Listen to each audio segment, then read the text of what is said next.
Primeira de Paulo aos Tessalonicenses, capítulo 5, versículo de número 17, que nos diz da seguinte maneira: orai sem cessar. Orai sem cessar. É o tema, inclusive, da nossa série, e é sobre isso que nós vamos compartilhar a palavra com os irmãos nessa noite de hoje. Irmãos, sem sombra de dúvidas, talvez uma das maiores dificuldades no momento da oração é justamente nos faltar as palavras para orar. E quando eu falo de nos faltar palavras para orar, eu não estou me referindo ao caso de Ana, que ela não verbalizava, né?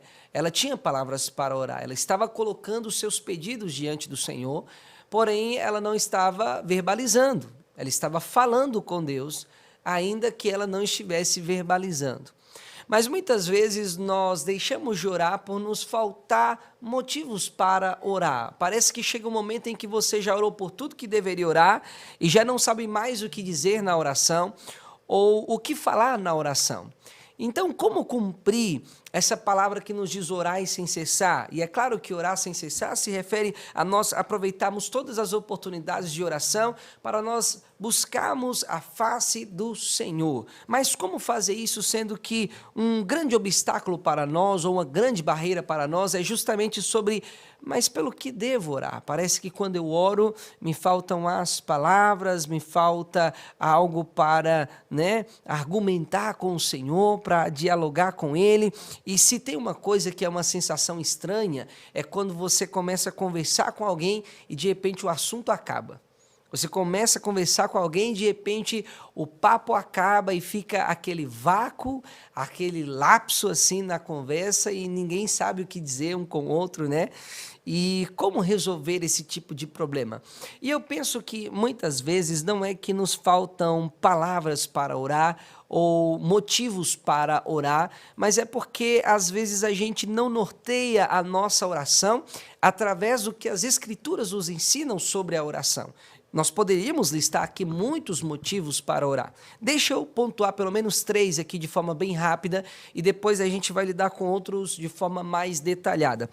Em Daniel 2, 17 e 18, quando Daniel recebe a notícia de que o rei iria matar todos os sábios da Babilônia, ele pede um tempo e diz a Bíblia que ele vai conversar com seus amigos, Misael, Azarias e Ananias, para que eles o ajudassem em oração, a fim de que Deus trouxesse a revelação do sonho do rei e poupasse a vida deles e dos demais sábios da Babilônia. E os amigos de Daniel ajudaram a Daniel em oração. Você pode orar pelos seus amigos. Essa é uma boa forma de orar, por exemplo. Você pode orar também pelos seus inimigos. Em Lucas capítulo 6, versículo 28, Jesus nos ordena orar dessa maneira. Assim como também em Mateus capítulo 5, Jesus ordena a gente orar por aqueles que nos perseguem e por aqueles que nos fazem o mal. E não se trata de oração contrária, ou como dizia um irmão, oração de macumbeiro, para que as coisas deem errado. Não, Jesus diz, abençoe, bendizei eles, no sentido de abençoar por meio da oração ao Senhor, rogando para que Deus derrame suas bênçãos sobre os inimigos. Então você observa que há motivo sim para orar. Eu acredito que você tenha amigos, e acredito que também você tenha inimigos. Então, já aqui temos 2 motivos para orar. No Salmo 122, verso 6, diz, por exemplo, orai por Jerusalém. Você pode orar por Jerusalém para que haja paz naquele lugar. Israel é um pequeno pedaço de terra, um pequeno país cercado por vários e inúmeros, eu diria, inimigos que estão armados até os dentes. Ore para que haja paz naquele lugar. Ore para que Israel conheça e reconheça Cristo como Messias. Ore para que o coração deles se abra para o Senhor. É um motivo, por exemplo, de oração. Você pode também orar pelo seu próprio povo, pela sua cidade. Daniel orava por Jerusalém, sendo um homem de Jerusalém. De vez em quando eu oro pela minha cidade. Minha mãe está me acompanhando lá agora, em Montes Claros, Minas Gerais, Às vezes a gente foca em algumas cidades em períodos circunstanciais, quando, por exemplo, acontece uma catástrofe. Eu me lembro de quando rompeu a barragem em Mariana, Minas Gerais, a cidade de Mariana se tornou um alvo de oração. Mas nós não precisamos orar pelas cidades apenas quando acontece uma catástrofe. Nós podemos orar constantemente para que Deus abençoe a nossa própria cidade, o nosso povo, o nosso país, a nossa nação. Então você percebe que de forma assim bem rápida nós conseguimos aqui captar vários motivos para orar. E você não precisa fazer aquele tipo de oração vazia ou aquele tipo de oração insípida. Deixa eu tentar colocar melhor. Eu convivo com o Mateus. Nós somos amigos. Ele conhece algumas necessidades minhas, assim como eu conheço algumas necessidades dele. Ao invés de orar e dizer, Senhor, abençoe o Mateus, eu posso orar por uma necessidade específica, por algo que ele já compartilhou comigo. Isso deixa a oração menos insípida. É muito vago dizer, Senhor, abençoe o Mateus. E o Senhor está perguntando, tá, mas abençoe de que forma? Então, se nós queremos resultados específicos ou respostas específicas às nossas orações, nós precisamos também fazer orações que sejam específicas. Você pode dizer, Senhor, me dá um carro. Bem, de repente pode vir um carro quebrado, velho, enferrujado, com motor estourado, você simplesmente pediu um carro, né? Senhor, eu quero um carro bom, um carro com pouca quilometragem, um carro mais ou menos nesse modelo, dessa cor. Não há nenhum problema você pedir essas coisas para Deus, né? É claro que algumas coisas são aparentemente assim até um absurdo, né? Mas talvez seja mais absurdo não orar de forma específica. O pastor Ademar sempre bate nesse ponto. Imagina você olhar para o vizinho e dizer assim, ô vizinho, me arruma um pouquinho daquele pó branco lá que eu estou precisando. Tá, mas que pó branco é esse? É açúcar, é farinha, é trigo, é fermento, tem tanto pó branco que dependendo do vizinho ele pode te dar até uma coisa que vai te levar para a cadeia, né? Então você observa que a gente precisa ser um pouco mais específico em nossas petições, em nossas orações, se nós queremos respostas específicas de Deus. Então precisamos aprender essa mentalidade bíblica de orar por certas coisas de forma mais específica para que nossas orações se tornem mais assim propositais, menos vazias, menos insalubres, né? Acredito que isso ajuda na nossa caminhada de fé. Mas eu queria, de fato, dar aqui 4 motivos que são importantíssimos para a gente sempre estar focando neles em oração. O primeiro motivo é: ore por si mesmo. Ore pela sua própria vida, ore pela sua própria pessoa. E isso por uma razão simples. Você é fraco. Você tem muitos inimigos. E você precisa da força do Senhor para vencer as suas próprias batalhas pessoais. E não há nenhum pecado em orar por si mesmo. Eu já conversei com irmãos que dizem assim, eu gosto de orar pelos outros, eu gosto de pedir pelos outros, não gosto de pedir por mim mesmo, né? Ou seja, você está exercendo amor por outras pessoas, porque orar talvez é a melhor forma de amar. Tem até um hino que diz que a melhor oração, a maior oração é o amar, né? E poderíamos inverter isso também, que talvez a maior forma de amar alguém é orando por essa pessoa. É claro que oração envolve ação também, e é bom sempre lembrar disso. Mas observe aqui, às vezes nós estamos dispostos a orar pelo outro e não oramos por nós mesmos. E a Bíblia nos ordena ter cuidado da nossa própria comunhão com Deus. Judas diz na sua carta, edificai-vos a vós mesmos na vossa santíssima fé, orando no Espírito Santo. Observe que ele diz que você edifica a si mesmo orando no Espírito.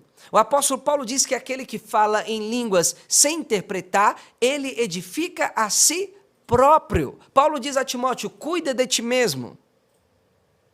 O apóstolo Paulo, na ilha de Mileto, quando se reúne com os presbíteros ali, com os anciãos, antes de ir para Jerusalém, ele diz assim, olha, cuidai de vós mesmos e do rebanho. Então, para que eu possa servir de ajuda para alguém, eu mesmo preciso estar em boas condições de ajudar. Então, é difícil ajudar alguém quando eu mesmo estou em apuros.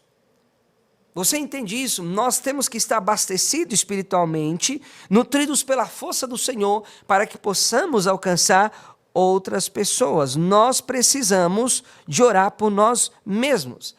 E aqui é importante pontuar que o outro lado dessa moeda também é verdadeiro, porque nós precisamos da oração dos outros, mas às vezes nós viciamos na oração dos outros e deixamos de nós mesmos orar por nós. É o famoso crente 6 horas. Vocês oram por mim? Claro, nós devemos orar uns pelos outros. A Bíblia diz em Gálatas 6, levai as cargas uns dos outros, mas adiante diz no mesmo capítulo, levai também cada um a sua própria carga. Nós devemos orar uns pelos outros, mas nós mesmos temos uma responsabilidade pessoal diante de Deus de levar as nossas necessidades em oração. Até porque há certas batalhas que nós temos de travar sozinhos diante do Senhor. Lutar sozinhos diante do Senhor é como um Jacó que vai atravessar o Val de Jaboque, mas ele passa toda a sua família e volta para lutar com Deus a noite inteira. Ninguém poderia mediar aquela situação. Ninguém poderia lutar por ele. Você não pode viver se nutrindo apenas da vida espiritual de outra pessoa, mas você precisa ir diretamente à fonte. Foi isso que o nosso pastor pregou na Santa Ceia agora, baseado no texto de Mateus 25. Quando as virgens imprudentes diz, dai-nos do vosso azeite, o que elas dizem? Ide até a quem vende e compre. Em outras palavras, ela está dizendo, vai até a fonte, vai em quem tem, porque eu não posso te dar do meu e ficar sem. Então nós precisamos ir à fonte e não viver essa vida espiritual aleijada, apenas escorando em outra pessoa. Nós precisamos parar de usar muletas espirituais e começar a andar com as próprias pernas que o Senhor nos deu, desenvolvendo uma vida de oração, lutando as nossas guerras, lutando as nossas lutas, levando nós mesmos as nossas necessidades ao Senhor. E isso é muito importante porque nós vemos que a oração, ela tem um poder extraordinário de mudar as coisas. A oração fez o sol parar. A oração fez a sombra do sol retroceder. A oração faz coisas extraordinárias. Mas talvez um dos maiores benefícios da oração é que a oração muda a pessoa que ora. A oração muda coisas. Mas a oração muda a pessoa que ora também. Então você precisa orar por si mesmo, para que você mesmo seja moldado e mudado pelo Senhor. No Salmo de número 71, nós vemos Davi orando por si mesmo em um momento de dificuldade. Salmo 71 diz o seguinte, não lerei todo o texto, mas apenas parte dele. Em ti, Senhor, confio, nunca seja eu confundido. Observe que ele está apresentando ele mesmo, eu. Livra-me na tua justiça e faz-me escapar. Inclina os teus ouvidos para mim e salva-me. Ele não está orando pelo outro aqui. Ele não está apresentando uma terceira pessoa em sua oração. Ele está apresentando a si próprio. Sê tu a minha habitação forte, a qual possa recorrer continuamente. Deste o mandamento que me salva, pois tu és a minha rocha e a minha fortaleza. Veja, aqui é Davi que está em apuros, e ele ora por si mesmo. Então há momentos que Deus vai nos colocar em situações em que nós vamos parar de depender da oração de outras pessoas. E entenda o que eu quero dizer com isso. Parar de depender não quer dizer que as outras pessoas não possam orar por nós, ou que nós não devamos recorrer aos outros em oração. Mas que o nosso estilo de vida deve ser o estilo de vida de Daniel. Em Daniel 2, 17 e 18, ele recorre aos seus amigos. Mas no capítulo 6 vai dizer que ele mesmo orava, todos os dias, 3 vezes ao dia. Então você pode recorrer aos outros para pedir ajuda em oração, mas você, em primeiro lugar, deve orar por si próprio, deve orar por si mesmo. Tem coisas que vai ser entre você e Deus e mais ninguém. Eu acredito que se você apresentar e levar todas as suas necessidades ao Senhor, você tem muitas coisas para apresentar. E não julgue que algo é pequeno demais, ou que algo você possa resolver por si mesmo para orar. Perceba, em Filipenses 4:6, Paulo diz, todas as vossas petições, todas, até as coisas pequenas, até as coisas mais triviais, leve ao Senhor em oração. Como diz o hino, quando tudo perante o Senhor, não deixe nada, não agarre nada com as suas mãos, mas entregue o teu caminho, entregue toda a sua vida ao Senhor, e Ele tudo fará. Você orou por si mesmo? Bem, aqui você já tem vários motivos de oração, né? Mas ore também pela sua família, ore também pela sua casa. Isaac, ele casou com Rebeca aos 40 anos de idade. E a Bíblia diz que ele orou 20 anos por ela para que ela gerasse, para que Deus colocasse as mãos no seu ventre estéril e morto e fizesse ela ter filhos. E ele orou, diz a Bíblia, insistentemente, durante um período de 20 anos, até que Deus respondesse à sua oração. Isaac nos ensina a orar de forma insistente até obter a resposta de Deus. E aqui ele está orando pela sua esposa. Abraão intercede de forma insistente diante de Deus, em Gênesis no capítulo 19, pelo seu sobrinho Ló. Perceba que Abraão não estava preocupado apenas com a sua família ali, Sara e os filhos, não, mas também ele estava preocupado até mesmo com os parentes mais distantes, como no caso de Ló. Ele orou por Ló, ele intercedeu diante do Senhor: Senhor, se tiver 50, se tiver 40, se tiver 30, se tiver 20. Nós poderíamos até ir lá em Gênesis no capítulo 19, porque eu acho bastante interessante a forma como que Abraão se coloca diante do Senhor em oração, pedindo misericórdia. Mais precisamente, Gênesis no capítulo 18. Observe que ele vai até dizer bem assim: olha, eu estou me ousando a falar com o Senhor. Não se ire se eu ainda falar. No versículo 31 ele diz: eis que agora eu me atrevi a falar ao Senhor. Por que ele está usando essa terminologia? Porque ele sabe que ele está sendo insistente com Deus. Ele está persistindo com Deus. Ele está sacudindo o braço da misericórdia de Deus até que Deus se levante e faça algo. Não é possível salvar 50, nem 40, nem 30, nem 10. Mas ao menos Ló e as suas filhas escaparam. Porque Abraão se colocou diante do Senhor em oração. Ore pela sua família. Não fique contente em ter apenas a sua alma por despojo. Não fique contente em salvar apenas a sua alma. Ore para que Deus também salve a sua casa, salve o seu marido, salve a sua esposa, salve os seus filhos. O pastor Ângelo leu uma vez para nós no estúdio o testemunho da irmã Neuzinha, que orou por um período de 50 anos para que Deus salvasse o seu marido, e Jesus salvou o marido dela. Ela não estava contente em apenas ter a sua alma salva, mas queria que Deus salvasse também a alma daquele homem. Então ore, e ore instantemente pela sua família, ore pelos seus filhos. Jó se levantava de madrugada para interceder pelos seus filhos e sacrificar ao Senhor em prol deles. Não era apenas levantar e se enrolar na cama e ficar lá de madrugadinha orando. Não, ele se levantava e fazia sacrifícios a Deus.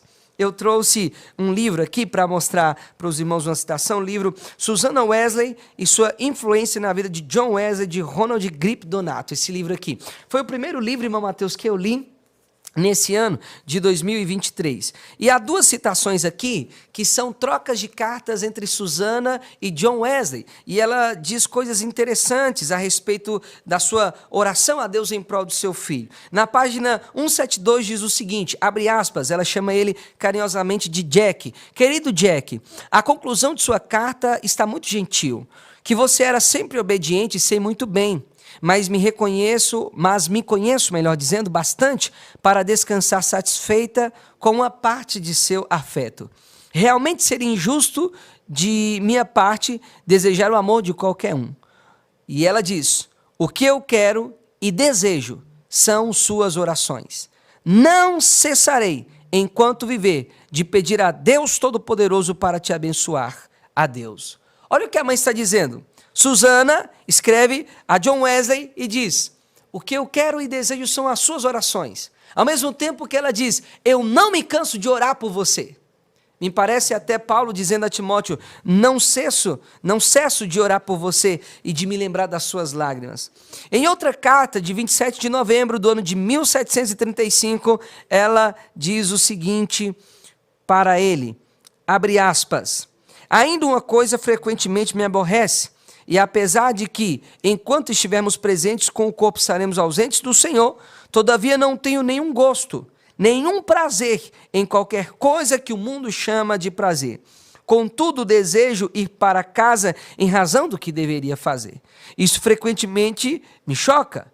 E como sempre oro, e ela diz, quase sem cessar, por você, meu filho, assim lhe imploro igualmente que ore por mim, para que Deus me faça melhor e me leve melhor. Sua mãe amorosa, Susannah Wesley. Olha que interessante, nessas cartas aqui, nós percebemos um forte amor de uma mãe para com o filho, e não apenas uma troca de carinho, não apenas uma troca de cartas, mas uma reciprocidade de oração. Ela diz: meu filho, eu estou orando por ti, e eu rogo que você ore por mim. Eu estou orando por você constantemente. Eu estou orando por você quase que sem cessar. Às vezes alguém pergunta: meu Deus, como que John Wesley viveu quase 90 anos da sua vida e ainda quase aos 90 anos ele estava montado em um cavalo viajando para pregar o evangelho? O mundo era sua paróquia, ele ganhou milhares de almas para Jesus, abalou vários reinos com o poder da mensagem do evangelho. Como isso? Ele era um homem de oração. E ele aprendeu isso com uma mãe de oração.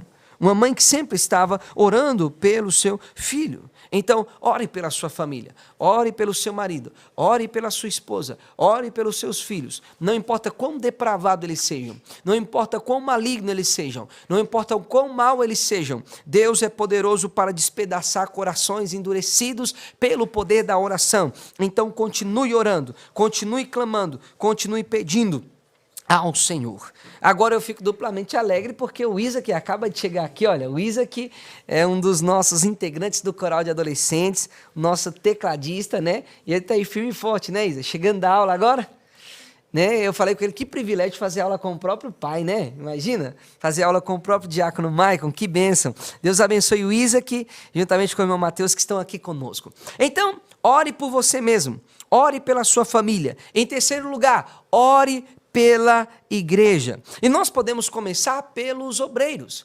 Curiosamente, os obreiros são vistos como pessoas a quem sempre nós recorremos em momentos de necessidade. Aqui na igreja, desde as 8 da manhã, tem obreiros que ficam ali na porta para atender as pessoas que vão chegando com suas necessidades, necessidade de oração, necessidade de uma palavra, necessidade de aconselhamento, necessidade de um abraço. Só que também os obreiros precisam das orações do povo de Deus. O obreiro precisa orar, mas o obreiro também precisa das orações do povo de Deus. Entende agora? O obreiro precisa orar pelo povo, mas o obreiro também precisa das orações do povo, e o povo precisa entender isso. O povo precisa entender que pastores não são super-homens, evangelistas, presbíteros, diáconos, cooperadores não são super-homens, são homens de carne. Lembra de Elias? A Bíblia diz em Tiago 5 que Elias era um homem de oração, ele era um grande profeta de Deus e talvez o mais valente entre os profetas de todos que já existiram, mas ele era homem sujeito às mesmas paixões. Você vê Elias tendo fraqueza, Elias sofrendo medo, Elias sofrendo desânimo, e nós precisamos das orações do povo de Deus. Em Atos capítulo 12 diz que Pedro estava preso, mas a igreja fazia contínua oração por ele a Deus, não é apenas uma oração ocasional, não, contínua oração por ele ao Senhor. O próprio apóstolo Paulo recorria às orações dos santos. Se tem alguém, meus amados, que tinha um poder intelectual, um poder cerebral, um conhecimento cultural gigantesco para fazer a mensagem do evangelho se expandir, esse homem era Paulo. Mas ele não confiava em nada disso. Ele colocava todas as coisas diante de Deus em oração.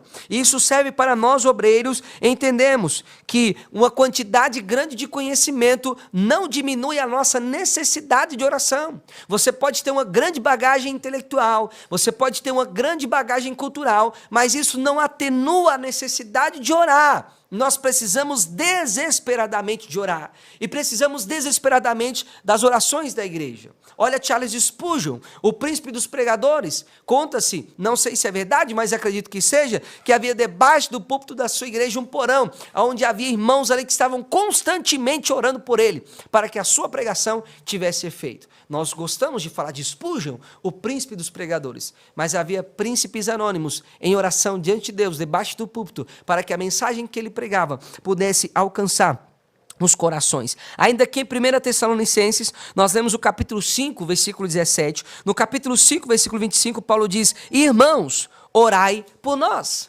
Virando a página, em 2 Tessalonicenses, no capítulo 3, versículos 1 e 2, Paulo diz: no demais, irmãos, rogai por nós, para que a palavra do Senhor tenha livre curso e seja glorificada, como também o é entre vós, e para que sejamos livres de homens dissolutos e maus, porque a fé não é de todos. Nós aprendemos coisas extraordinárias aqui. Primeiro, Paulo era um apóstolo, se não talvez o maior dos apóstolos de Jesus que já existiu. Um homem que teve um chamado extraordinário, um homem que foi criado aos pés de Gamaliel, um homem que foi autor de 13 dos livros do Novo Testamento, um homem que tinha uma bagagem cultural incrível. Ele, quando pregava, fazia menção do Antigo Testamento, fazia menção das palavras de Jesus, fazia menção dos grandes filósofos da época. Paulo conhecia de tudo um pouco, era um homem de uma grande bagagem intelectual, mas ele olha para os irmãos da igreja, que não tinham sequer 1% talvez o que ele tinha em termos de intelectualidade, e ele diz: irmãos, orem por mim, porque eu estou pregando a palavra de Deus, e a palavra precisa ter um livre curso. Isso nos mostra que Paulo reconhece a sua necessidade. Ele é um homem inteligentíssimo, um homem catedrático, mas é um homem. E um homem precisa das orações do povo de Deus. Ele não poderia fazer o reino de Deus avançar na sua força intelectual. Só poderia avançar no poder e na graça do Espírito Santo. Agora observe que Paulo é específico. Ele diz: ore para que a nossa pregação tenha sucesso.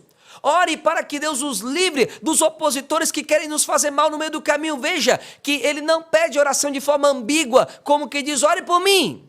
Ou como quem vai orar e diz: Deus abençoe o apóstolo Paulo. Não, é específico, ele tem necessidades específicas para serem apresentadas diante do Senhor em oração. Na carta de Paulo aos Romanos, no capítulo 15, e nós podemos ler esse texto também, versículo 30, ele diz: e rogo-vos, irmãos, por nosso Senhor Jesus Cristo e pelo amor do Espírito, que combatais comigo nas vossas orações por mim a Deus. Ele está dizendo: combatam comigo, eu já estou orando por mim, mas eu também conto com as orações de vocês. Aquilo que nós comentamos no início, você pode contar com as orações dos outros, mas conte também com a sua própria oração, pela sua própria vida. Ele diz: combata comigo nas vossas orações por mim a Deus. E mais uma vez ele é específico, ele não é ambíguo, ele não está dando murro no ar. No versículo 31 diz: para que seja livre dos rebeldes que estão na Judéia, e que esta minha administração, que em Jerusalém faço, seja bem aceita pelos santos. Ele estava enviando uma oferta à igreja de Jerusalém,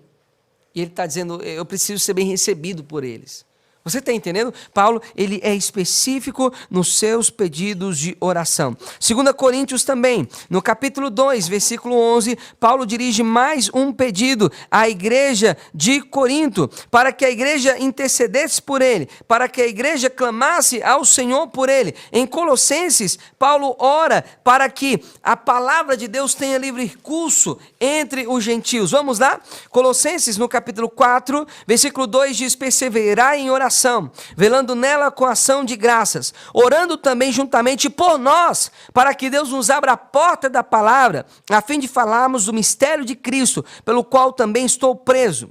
É interessante, meus amados, que nós vemos hoje que muitas vezes Deus não opera grandemente entre nós, porque falta a nós, obreiros, orar um pouco mais, ou orar muito mais, porque nós carecemos muito de orar. Mas deixa eu dizer algo, não basta apenas os obreiros orarem, a igreja tem que orar. Sempre quando eu converso, irmão Mateus, com algum crente que viveu naquela época dourada do movimento pentecostal, sabe, Isaac, naqueles anos que Jesus num culto batizava 20 no Espírito Santo, levantava paralítico, abria os olhos dos cegos, eu sempre converso com irmãos simples que nem eram obreiros naquela época, mas que viveram os anos dourados daquele tempo, e eles diziam bem assim: a igreja era uma igreja de oração.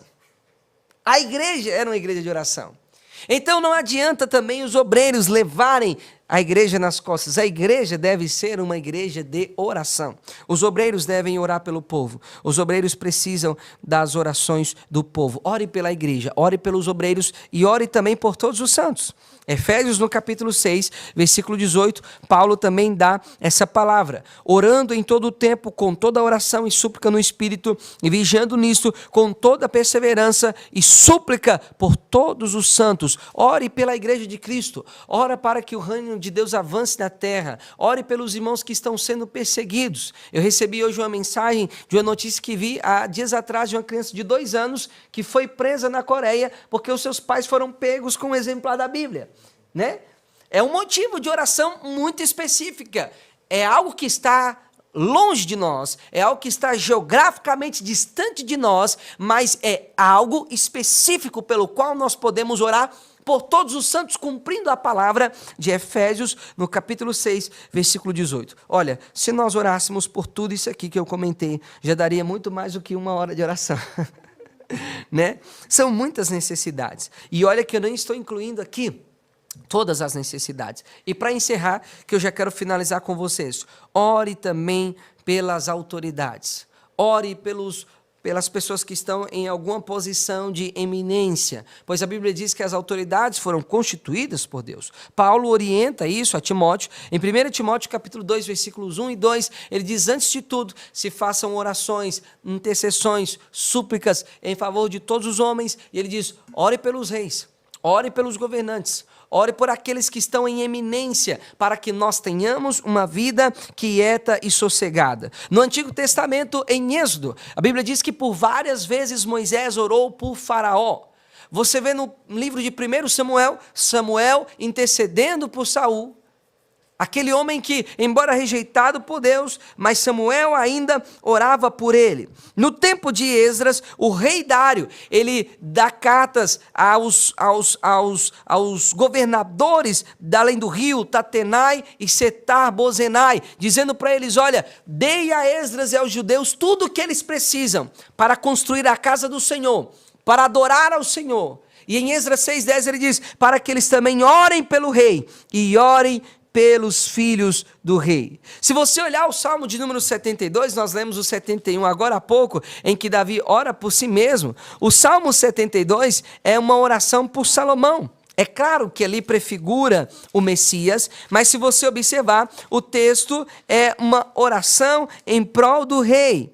Salmo 72, 1. Ó Deus, dá ao rei os teus juízos e a tua justiça ao filho do rei. Olha que interessante. Nós devemos orar para que Deus dê às nossas autoridades juízo e justiça. No versículo 2 diz, ele julgará o teu povo com justiça e aos teus pobres com juízo. Versículo 4, julgará os aflitos no povo, salvará os filhos do necessitado e quebrantará o opressor. Você observa, meus amados irmãos, que aqui há uma oração, e eu não posso me delongar em todos os detalhes, mas no versículo 20 diz, aqui acabam as orações de Davi, filho de Jessé. Davi está orando em partes por si mesmo, mas principalmente para a expansão do reino de Salomão, sob a bênção de Deus, ele que era o filho do rei, mencionado aqui. Você vê um salmo inteiro sendo dedicado à principal autoridade da nação. E nós precisamos entender isso. Ainda que o nosso governo seja o pior de todos, ainda que o nosso governo seja um governo horrível, como esse que nós temos hoje no Brasil, queira você ou não, é um governo horrível. Você observa que a igreja do primeiro século estava debaixo de uma perseguição ferrenha, debaixo de uma tribulação, porque o governo perseguia a igreja. O Império Romano oprimia os cristãos, perseguia os cristãos. Mas nesse contexto de perseguição, a igreja estava orando pelas suas autoridades. A igreja estava orando pelos governantes. E por quê? Em primeiro lugar, porque a igreja não teme os governantes. Em Atos dos Apóstolos, quando as autoridades, e nesse caso judaicas, manda com os apóstolos a calarem a sua boca e não falarem mais de Jesus, eles começam a orar pedindo a Deus por ousadia e autoridade para prosseguir levando a mensagem do evangelho. A igreja não precisa temer os governantes. A igreja também não é defendida pelos governantes. A igreja floresceu e cresceu num tempo de oposição e perseguição dos seus governantes, e a igreja ainda orava por eles. A igreja avança no poder de Deus. Eu li essa semana algo muito bonito, que a igreja não procura aqueles que dominam as nações, mas ela confia naquele que domina o mundo inteiro, que domina todas as coisas. Aliás, Daniel diz no capítulo 2 que Deus remove os reis e Deus estabelece os reis. Está tudo debaixo da soberania de Deus. Então o que nós devemos fazer é orar. E é claro que eu não estou dizendo aqui que você não possa fazer uso do seu direito de cidadão. E talvez seja até bom ler um pouco mais a Bíblia antes de votar, para que você escolha autoridades e governantes que estão alinhados com os valores da palavra de Deus. E preste atenção no que eu estou dizendo. Não estou dizendo de pessoas crentes, porque tem pessoas que se dizem crentes que não estão alinhadas com os valores da palavra. Então, é claro que nenhum governante desse mundo vai se alinhar completamente, mas quais deles chegam mais próximo dos valores da palavra de Deus? É claro que nós vivemos em nossa nação um tempo muito difícil, muito complicado, que talvez a melhor coisa que nós fazemos é orar, e orar, e orar, e orar, e orar ainda mais pelos nossos governantes. Eu encerro com o texto de Jeremias, no capítulo 29, versículo de número 27, antes que alguém arranque o meu pescoço, porque eu falei em Mateus que o governo que a gente vive é horrível. Jeremias, no capítulo 29, e o versículo de número 7 diz: E procurai a paz da cidade, para onde vos fiz transportar em cativeiro, e orai por ela ao Senhor, porque na sua paz vós tereis paz. O que Deus está dizendo? Eu estou tirando vocês de Jerusalém, estou mandando vocês para a Babilônia. E lá vocês vão encarar um tempo difícil, mas ore por eles, ore pela cidade deles. Deus está dizendo, ore para que Nabucodonosor prospere, porque se ele prosperar, a Babilônia cresce e vocês vão desfrutar da bênção que eu derramarei sobre Babilônia. A paz que vier sobre elas será a mesma paz que vai vir sobre vocês. Então, nós devemos orar pelas nossas autoridades. Irmãos, nós não devemos apenas ficar aí nos queixando e reclamando, e nem idolatrando, como muitos cristãos fizeram no governo interior, colocando a sua confiança no homem.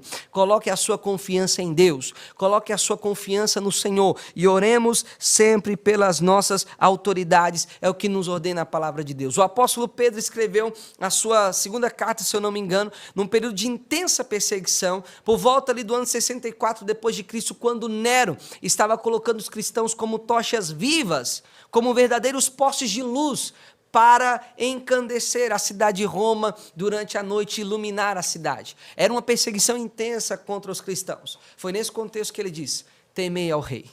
Parece ser uma palavra dura. É de fato, um moço duro de roer. Você temer e respeitar uma autoridade que é contra a sua própria fé. Mas lembra de Saul? Saul era o rei. E ele perseguia Davi como um cão que estava perseguindo uma pulga. Mas Davi ainda lhe respeitava. Davi ainda lhe chamava de Senhor. Então nós devemos entender esses limites que nos são postos pela palavra de Deus. A Bíblia diz que nós devemos orar, né? Mais uma vez eu digo, nenhum governo desse mundo está acima da crítica. Nenhum governo desse mundo está acima da oposição, e às vezes ela é necessária para derrubar a corrupção inerente a muitos governos. Mas acima de tudo, a maior força da igreja permanece sendo ainda a força da oração. Que nós não venhamos, meus amados, depender daqueles que dominam as nações e nem mesmo temê-los, porque aquele que domina o mundo é o nosso Deus e Ele está do nosso lado. Então oremos, porque chegará o momento em que Cristo Jesus, aquela pedra que sem auxílio de mãos de homens, que deu aos pés daquela estátua e derrubou os reinos desse mundo, ele implantará o seu reino aqui na terra, e não será nenhum homem desse mundo que governará sobre nós, mas o homem do céu, o segundo Adão, ele reinará, e o seu reino será de glória e de paz para sempre, e haverá uma casa de oração, diz a Bíblia, nesse tempo, para todas as nações, e todos irão concorrer a ela, para buscar a face do Senhor.